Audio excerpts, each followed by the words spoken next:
Hello and welcome back to the Beautiful Things channel. Today I thought I'd share with you my top 6 tips for sewing pleasure. They're really simple, they're things that really you should do all the time. I do them all the time and they just make my sewing life a little bit easier. Some of them are going to seem really simple and things that maybe you do without even realising it. But other things, they might surprise you. My first tip is to put the needle down before you start sewing. How many times have you put your foot on the pedal, gone a bit too fast, and all of a sudden your machine suddenly comes unthreaded? If you turn that hand wheel or press your needle down button if you have a computerized machine to pop the needle down into your fabric before you start sewing, it is less likely to come unthreaded. The other reason I do this, because I have a computerized sewing machine and it has a memory function, is placing the needle down into the fabric means that when I stop sewing, it will automatically stop with the needle down. That's really handy when it comes to turning corners.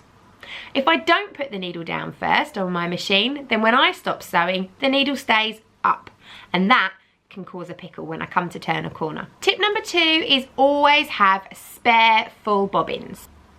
Mainly just in black and white, to be honest, but how many times have you been sewing, happily sewing away, and you suddenly realise your machine has stopped sewing because your bobbin has run out? You have to completely unthread the machine and wind up another bobbin. If you've got some spares in your pot, then all you have to do is quickly whip out your bobbin and away you go again. Tip number 3 is make templates. If you're following a tutorial for something online, or you perhaps want to create something from scratch, once you've mastered that pattern, take the dimensions and make some templates out of cereal packet, or the old Amazon envelope packets are really good when they come through the post. I save all sorts of big pieces of cardboard. When my husband buys shirts, there's always a lovely big piece of cardboard inside. They're great for creating templates. That way, if you've got a project that you like to make and you want to make over and over again, you can simply take your templates, pop them onto your fabric. You can use a rotary cutter around the outside edge, or you can draw with a friction pen or a removable pen and cut it out with fabric scissors. It makes recreating your favourite items over and over again much easier, and you're not having to measure out dimensions every time you want to make the same thing. Tip number 4. Microwave and fridge lamp bulbs. These little beauties cost less than £1. You need to go to kind of like a really traditional ironmonger shop or homeware shop to be able to pick these up.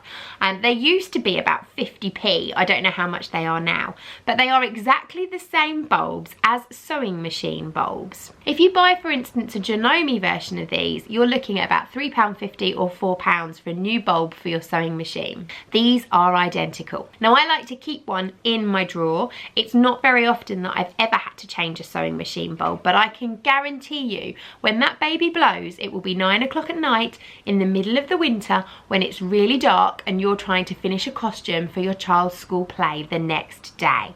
When you have to be able to see, it's going to go bang. Keep a spare in the drawer and then you know that you've got what you need when that emergency time comes. Just be aware there are bayonet and screw fixtures. So have a look in your sewing machine manual. It may tell you in there.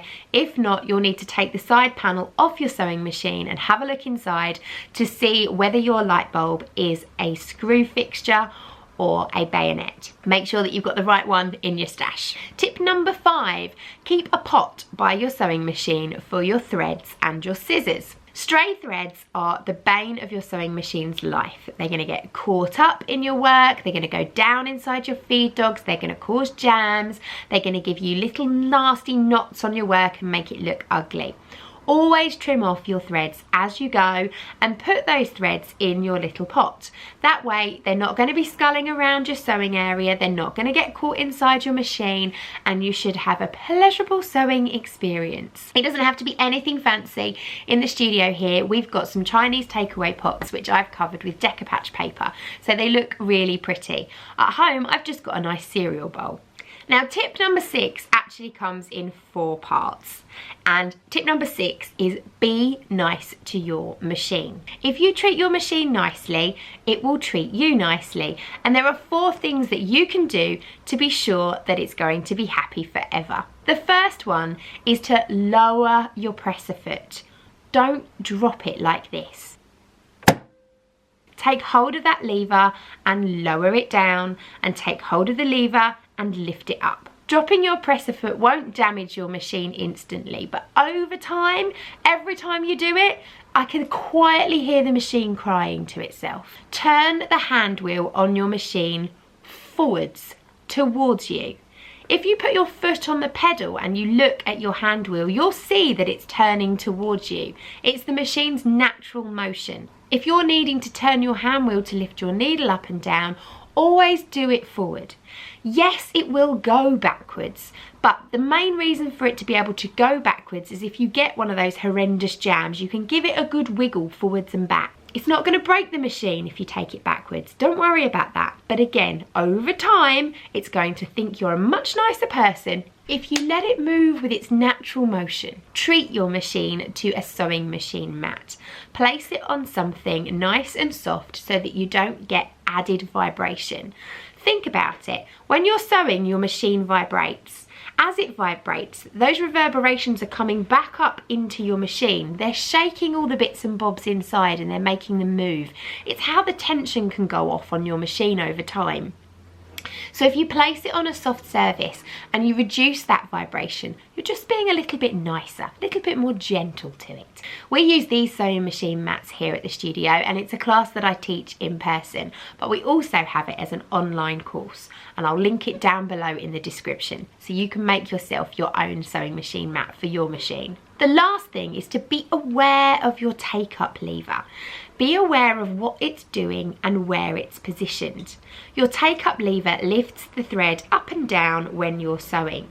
Now, if you have a computerized machine, it will probably always stop in the upright position. It will stop when it's completed an entire stitch.